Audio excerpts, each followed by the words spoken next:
From the Asian Community Development Council, this is Family in Focus, Mondays at 12 noon on PHLV Radio. Hi, everyone. Happy Monday. Welcome back to Family in Focus. On this Monday, we're live every week, and the show is presented by the Asian Community Development Council, or ACDC, talking about different topics affecting, of course, Asian American Pacific Islander community, but everyone, basically, all the issues we've brought up, especially over the last few months, concerning the pandemic. It's just been affecting kind of every facet of life. And that goes for the topic that we're talking about today, which is different paths to success after high school. And I know this has been an issue that a lot of families have been talking about, obviously, with kids getting to that age, getting out of high school into college, or getting close to that, or planning for that. And obviously anxiety for a lot of students as well going through this process. As you know, it's been a challenging time for so many families.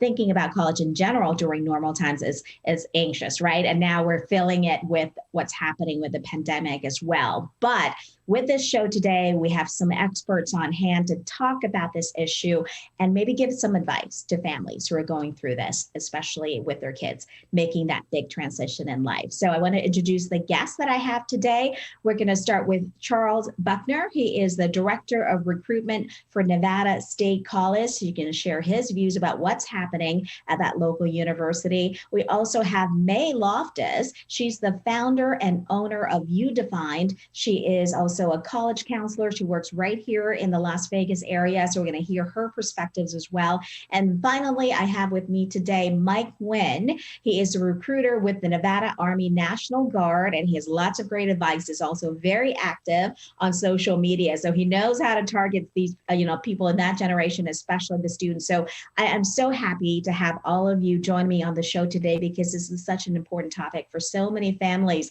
You know what? I'm going to start with you, Charles. So you're with Nevada State College. I know a lot of kids are, getting into college right now. What's been going on? Like, what's the biggest challenge for you right now in your position, especially with families having concerns about this? Well, first of all, thank you for having us today and to be able to join you for this discussion. So what's been happening with us is primarily we're still in full recruitment mode. Application does not end as far as our deadline until July 1st. So we've been really fielding a lot of questions from students and parents right now in regards to the cost of attending Nevada State College. That's the first and foremost question we've received specifically since the beginning of the year. And the second question is now dealing with majors and when can I start? Can I start in the summer and can I start in the fall? And do I have that flexibility to choose my start dates? But the biggest question by far has been regards to cost of tuition and registration fees and on-campus housing, which are all opportunities that we offer here with financial aid packages, as well as campus housing with the Village for our first year incoming class of students. Yeah, and I would think with the cost factor because of the pandemic, right? And with the people maybe losing their jobs or going on furlough or going part-time. How are you kind of talking to families about ways that you can help? Because, maybe that would affect more people staying in the state, right? And not sending their kids to another state for college.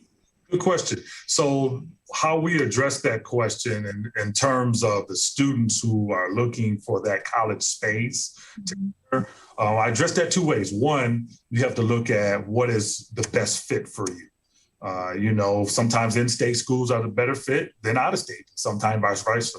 But in this space that we're in now, because of the pandemic, I help students to understand that, number one, our scholarships that we offer are very competitive. And the only thing they need to have really is meet our GPA requirements and submit the transcript, which shows and lists the unweighted GPA. They apply to receive a scholarship. So it's really a two-step process. And that is something that I have seen and have heard that has been a very great benefit for this population, because there's not a lot of the mystery that goes into me getting a scholarship. What all do I have to do? For State College, our presidential scholarship was given to students who have obtained a unweighted GPA of a 0.75 or higher. And that's $4,000 towards tuition, just based on the application and the transcript. So when parents and students who are working hard academically and trying to put this whole puzzle together, where will I be in the fall? What does that look like? To be able to give them some concrete numbers regarding cost helps them to stay motivated through this process. And you bring up a good point. I think, the key thing with just easing that anxiousness is just having information, right? Knowing who to contact and knowing they can get all the information they need to make the right choice. And I think this is a good time to bring in May Loftus, and you're the founder and owner of You Defined, and you work directly as a college counselor, independent college counselor, May, in working with families. So tell me about the experience. I'm sure that just in the past year, you have a lot of friends or clients who are just dealing with this in so many different ways, because it's such just people don't know what to expect, right, as they're applying for college. Correct. Thank you for having me and letting me join in this panel. Just speaking about the past year, just like Charles said, I think the cost has been the main issue for families, just because they think, is it worth it to go to a college, be it in-state or out-of-state, if everything is distance learning? So they feel like they're missing out on that college experience that these universities are able to offer. Just being with professors, the equipment and facilities. And they're like, well, not just the dorms, but can they learn as much from distance learning? So that would be the number one issue that I've, tried to help parents navigate and students. Right. So just not knowing, and when I'm sure part of it is, their last year of high school for a lot of these kids have been really different because they've been doing virtual learning and online learning. They're doing applications. What kind of questions do you hear from parents in terms of, are they having issues? Just kind of thinking about, hey, do I need an STC score? What do colleges need? I mean, that's what you're there for, right? To help answer all the questions for them. Yes. So I'm an independent college advisor. So I do have a counseling degree, and I've worked in high schools. So the number one thing to prepare is to make sure you meet these requirements. So not just graduation requirements are very different, or not very, but they could be different than college entrance requirements. So that's when I step in. And so some students and parents don't know this. They're like, I want to go to college. And then these kids have not met college entrance requirements. That's number one. And then you mentioned testing, the SAT, ACT, which are aptitude exams to determine your students' college readiness. And right now, the four-year universities have already accepted or sent their acceptance letters back in March and in April. And students have committed the 1st of May. But even this coming year, so seniors, class of 2022, UCs and Cal State schools. So we're just talking about, our neighboring public schools here in California. They are going to be SAT and ACT blind. So they will not be requiring. So these are, with COVID, there are some changes, but some universities will still require it. So again, I will advise, there's so much information out there that's where my value comes in, and what I do is important. I can't just give, I could give that blanket information, but that was very specific to UC schools. But if you ask me about certain private schools, the answer will be different. Yeah. So it's all about what the student wants, what the family wants, addressing that, getting that information to them.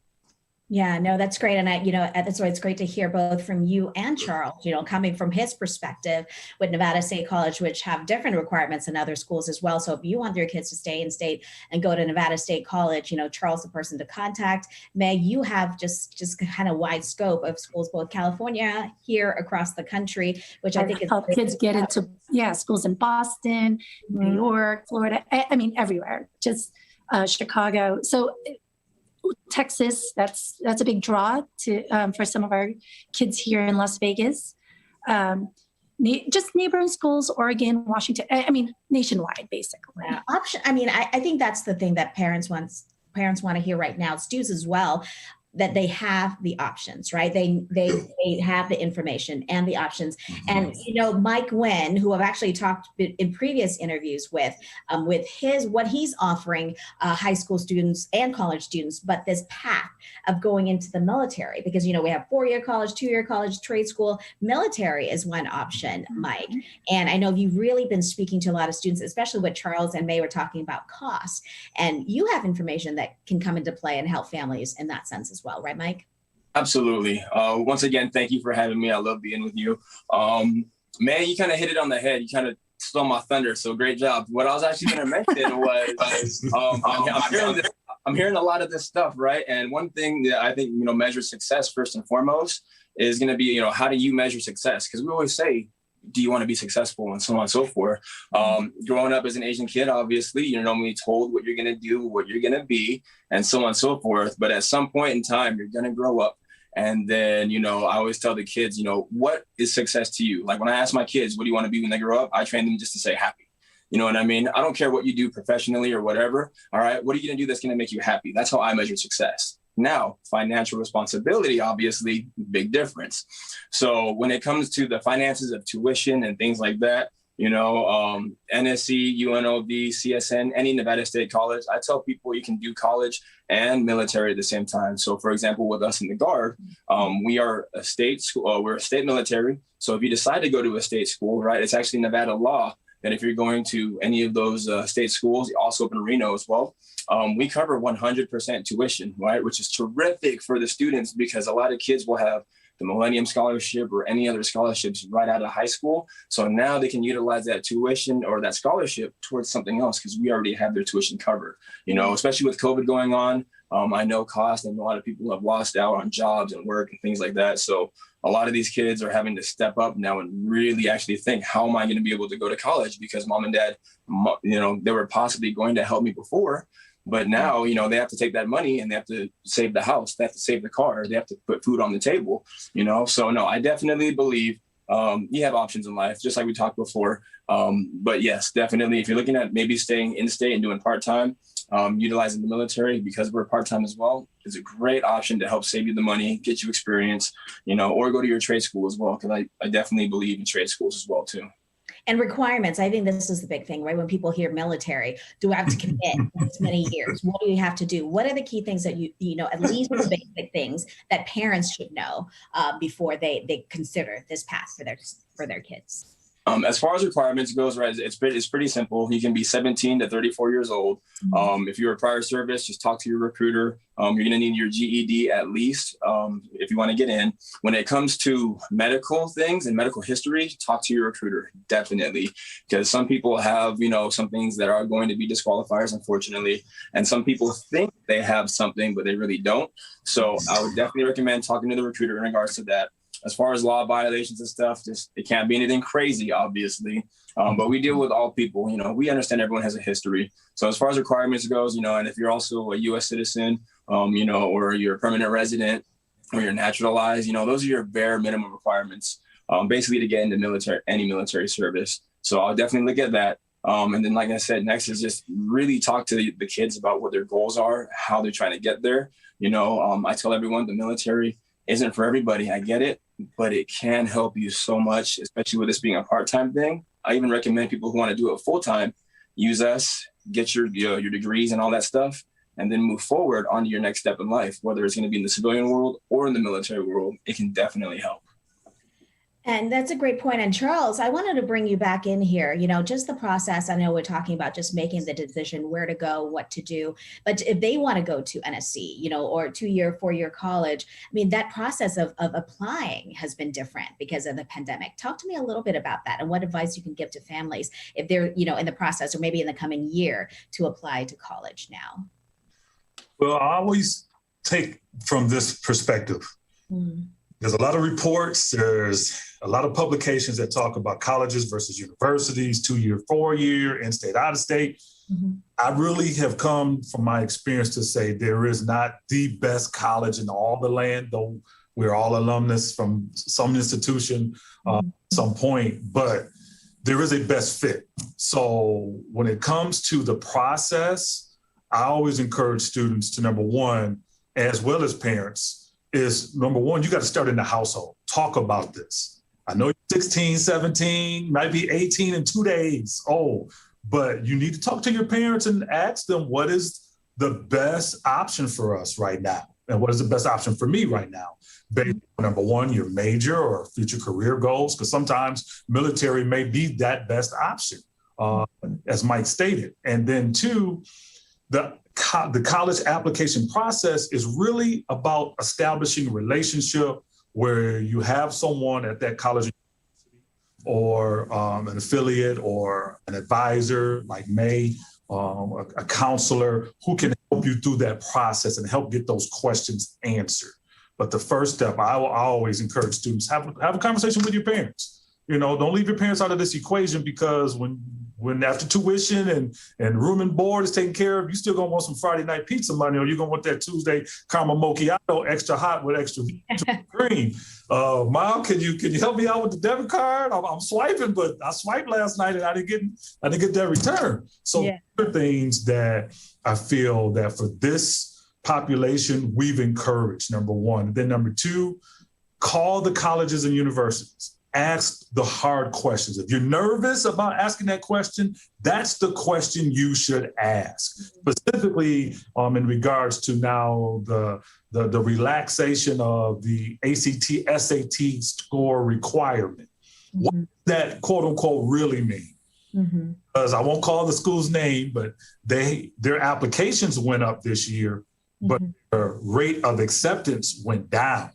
Interesting. Because there's something called enrollment management for us who work on this side of the desk that equates retention and graduation rates. So those are those questions that students and sometimes parents may not always understand or may not even know how to ask. But if you just pick up the phone and say, my son or daughter is looking at your school, we just have some general questions. Would you be able to help us answer those? That's the first step, because now you're getting the concrete information. And then two, you get a chance to gauge your interaction with that admissions professional. And I had this conversation over the weekend with some students, and I told them, I said, if you call us and we don't answer your questions, or we're answering them very quick and trying to get you off the phone, that may be a sign of one or two things. That may not be the best fit for you. So you have to really put that into that equation. No, that's great. And May, I'm sure you deal with this directly, working with the families and having all kinds of different things. And I know you went UCLA, right? You're a UCLA grad, you graduated from there, you're a California girl. I know diversity is a big part of this. Yes. A lot of colleges are looking for a diversity, especially in their students as well. What's kind of your advice? I mean, when you have kids and students kind of putting that out there, is that something that you talk about? I mean, should I, if they're from an Asian American family, African American family, is that the experience that they're putting out there in their applications? What's your thought on that? Several. Well, one, I think you cannot ignore basic requirements. Any university out there, it does not matter how many volunteer hours you have, how many extracurricular you have, how shiny and bright you are. If you do not meet their course requirements and you do not match up with their student population, in tangent to what Charles is saying, colleges are also looking at, they want this student to succeed. at their school. So they have to be ready and be ready to compete with students. We're not talking about looking alike. We're talking about academically. So first and foremost, let's talk about, having strong academic while you're in high school. You cannot ignore that. Learn for the love of learning and take rigorous courses. Think about how colleges are going to be teaching differently than high school. The rigor, it's going to be much more difficult. So they're not trying to out any student and say, you're not important to us. They're just saying, we want you to succeed, and this might not be the place if it is too competitive. So that's one. Number two, you have to have some passion in, what you do. Don't just go there because the school is shiny and bright. That's the other part. It's by the beach. Yeah, but if you are going to spend, money and get a good education, I do not discount that college experience. Yes, I want to go to a football game. I want to go to a basketball game. I want to, cheer and wear school colors, school pride. If that's important, because that will also lead to success, because the student, we don't want students dropping out. If they pick the wrong college, they're more likely to drop out or transfer out. And that's why, you hire somebody like me, or you talk to the student's school counselor if they're not busy, to really look at your options to make sure it's not about just getting in, but getting out of that college successfully. So those are some things to really think about when choosing a college to apply to. So minorities do not, I wouldn't say highlight, hey, I'm a minority, you need me.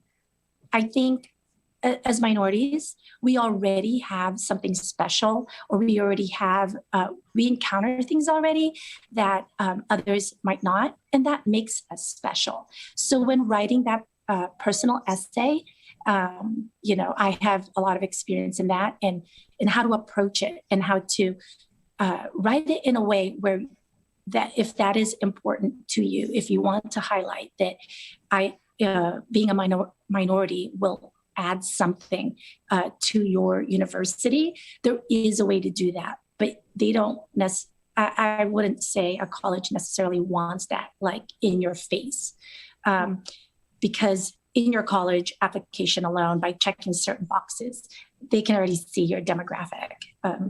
And that's interesting. And I think a lot of families don't think about that right away. I know I've talked to Mike about this before. I think one of your core missions at the Nevada Army National Guard is to promote diversity, right? Getting people from different walks of life, different ethnic backgrounds, because, it's important for you to have that. I'm sure when you're thinking about, getting kids into college as well, that becomes part of the conversation, right, Mike? Absolutely. Diversity is such a big thing right now. Diversity, inclusion, and all things that we do, right? Because I tell everyone, like we said before, the military is just like any other job. You're going to get the good, the bad, and the ugly, right? So what we're trying to do right now is get rid of all the ugly and make sure we're just being productive professionals. Everything that we do, like right now, right, with the Asian Pacific Islander Month, thank you once again for having me on here for that. But it's not just the month, we try to squash that in everything. It's unfortunate we're in these times now where we have to see this racism back again on social media. You have to see, the anti-Asian hate and all this stuff due to COVID and everything. So our whole goal is just to show, like, one of our favorite sayings, and you talk to most people in the military, they're going to say, I don't see color. I see green or blue or whatever color your uniform you're wearing. That's what we see. We see soldiers, Marines, whatever, because we try to be unified, So it is really sad that we are dealing with it. But I will say, as long as some of these kids have that talk with their parents and everything, kind of like Charles was saying, it's going to make you a stronger person. It's going to make you a better person. So, whatever these kids are deciding to do in life, this is something they have to deal with, because we live in this every day, So by all means, we definitely try to focus on that. No, that's great, Mike. And Charles, you took part in the ACDC's College Readiness Boot Camp just a few weeks ago, where you met students from all over, virtually this year because of the pandemic. But I'm sure families and students had a lot of questions. What was kind of the biggest takeaway that you can give, to Asian American students or any students looking to get into college? What's your best advice right now in light of hopefully us, getting to that end of the tunnel, but just, what they need to think about as they're getting into this transition process? Took away a couple of things, and one thing that comes to mind from the ACDC boot camp is when it comes to diverse student populations, regardless of, or I would say in the midst of all that's taking place in many of our communities nationally, I will say that this age group, this Generation Z and our millennials, for the most part, they still have that grit and that determination to be successful. Mm-hmm. Though we are experiencing some things that really trouble us because our society is still at a place where we would think technology, now we have 5G, now we have cars not using gasoline, electric vehicles, that the human side of this society should have progressed further than where we are. Mm-hmm. With that being said, from the ACDC boot camp and working with students and talking to students, asking them questions about their futures, students are really excited about the opportunities they have to make an impact on this society and to bring change. And college and the university campuses is only one sector of how that change can be made. Mm-hmm. There's some students that are looking to become some new entrepreneurs and make some money, change their whole generational family history, just from the creative side and some of the creative arts, and as well as technology. I also got a chance to gauge their questions, that they are looking for resources and persons who can be resources to help mentor them along the way, which is a great thing to see and a great thing to experience. Just based on the questions with Mr. Buckner, what are your advice? What would be your advice, in regards to trying to obtain scholarships? Mm-hmm. That question right there, I could give a whole hour-and-a-half presentation on how to start scholarship searches and why you should look for quote unquote free money.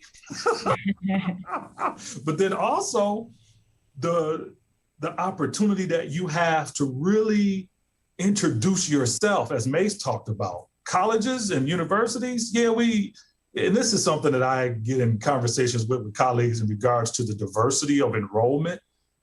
That was taking place when I went to college in the 90s. Oh, we want diverse students from diverse backgrounds. Okay, you still want us, but what does that really mean when you say you want us? You want us to just apply?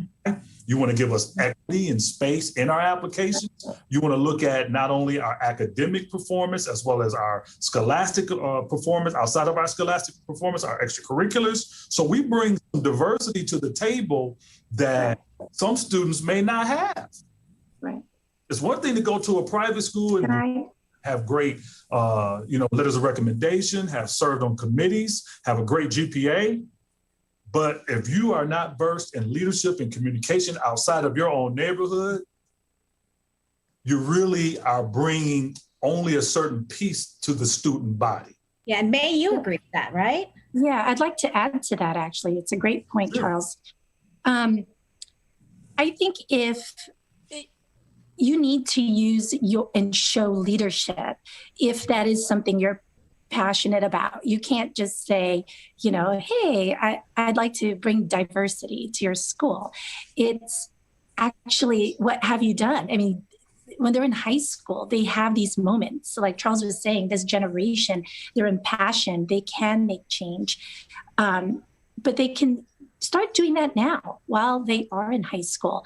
And that is what colleges are looking for. Because like Charles said, what does that mean? I can bring diversity to your school. What does that mean, right? What have you done? So it could be taking leadership roles, taking on roles that are unusual for a minority student. Just thinking outside the box, but it has to be natural. It can't be forced, and because you just, even as a student, won't last in that if you're forcing it, if it's fake. So And this is the thing that I love telling students, that all colleges and universities are going to look for a combination of really some factors that are the same, but they're just going to be put in a different order. So GPA is going to be one of the major factors, your ACT, SAT composite score. Also, your extracurricular experiences, if you played sports or you were part of certain committees. Leadership is what May was talking about, leadership and diversity on volunteer experience. So these things, and then some schools may require an essay, some don't, but these things really are a composite of you being a well-rounded individual. That is what makes you unique. That's what brings diversity to the campus, regardless of your ethnicity. It's what do you bring to this whole learning culture and community, whether a large public, whether a small private, whether a smaller public institution, or whether the military. There's a new term now. You said well-rounded, which what we're used to. Now there's this new term coming out called, are you spiky enough? Spiky. So, yeah. So one. yeah. So being spiky is standing out, right? Yeah, so you need to stand out. You can't be good at everything. That's and right. College admissions officers can see that. Like, how did you have time of the day to do 10 million things? No, you have to be spiky enough to be good at one thing. And there's nothing wrong with that. There's nothing wrong with saying all in. I loved dogs and I volunteered, and I raised so much money because I wanted to save all of them and give all the food. I mean, it could be anything, right? Or libraries. I love books, or I donate. It could be anything. But being spiky is my little thing. I mean, and we got to wrap up here, but Mike, I'm sure you're looking for spiky students as well, right? Well, even better than that, what I would love to say, I love how Charles and May actually put it, because realistically, when people hear military, they think full-time military. Once again, I'm a recruiter for the Army National Guard. We're part-time. So we allow that time for you to do your training 1 week in a month, but the rest of the time is yours. So instead of, we're not looking for that spiky, what we're actually doing is we're developing that spiky. There you go. We're creating kids who are going to college, so they're staying here. All right. We're doing the community plans and events. You've seen us around, right? As a National Guard, we do everything from community, inclusion, leadership, everything that we do. Everything that y'all have said, I loved it. Y'all doing my job for me. So thank you. You know what I'm saying? We develop all of those characters. And in addition to that, we're going to pay you while you're doing it. You're here with your friends and your family. And then when you go to your boot camp and your job training, you come back home, you already have college credits already, because some of the stuff that we're training you in transfers over into civilian education. So by all means, really, thank y'all. I'm going to start using Spiky and a couple other things. Y'all said some really great stuff. So I definitely. That's awesome. Thank you so much, Mike, Charles, and May. What a great conversation. Just really, really good advice. I think that a lot of families are needing to hear right now, just to ease a little bit of that anxiousness that they're feeling, and we have all your information. We're going to put it up with this post as well. So if people want to contact Charles or May or Mike directly, feel free to go on the post and put your information and converse with the people looking for your help. I think a lot of people will be contacting you after this conversation. So thank you again, everybody, for taking the time to talk with us today. Thank you. And thank you for watching. And thank you for having us. See you again next Monday. Have a great day, everyone. Have a great day. Thank you.